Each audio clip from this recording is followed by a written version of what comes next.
તો આ તરફ હવે સુરતના દ્રશ્યો જુઓ, જ્યાં વરસાદથી ઠેર ઠેર રોડ રસ્તાઓ પાણીમાં ગરકાવ થયા છે। કોસંબાથી કિમ જોડતો ગાયકવાડી માર્ગ બંધ થયો છે। પાણી ભરાઈ જતા મુસાફરો 15 થી લઈને 20 કિલોમીટર ફરીને જવા માટે મજબૂર બન્યા છે। સોસાયટીઓ જળમગ્ન થઈ છે, ઘરોમાં લોકો ક્યાં થયા છે। ગ્રામ પંચાયત દ્વારા લોકોને શેલ્ટર હોમમાં ખસેડાયા છે।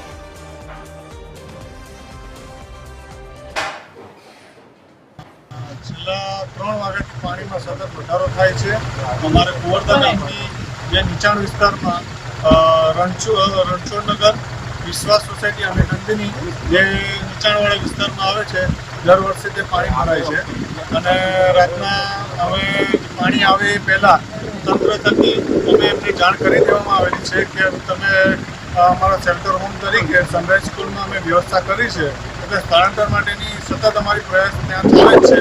થોડા ઘણા લોકો આવેલા છે ત્યાં અને ઘણા લોકો હજી ફસાયેલા છે, પરંતુ એમના થકી અમે નંબર આપી આવેલા હતા, મોબાઈલ નંબર સરપંચનો, તલાટીનો તેમજ સભ્યોનો પણ હજી સુધી એમના થકી અમારા મોબાઈલ નંબર પર કોઈ જાતનો કોન્ટેક્ટ કરવામાં આવેલો નથી। અમે માનીએ છીએ કે જેઓ સુરક્ષિત હશે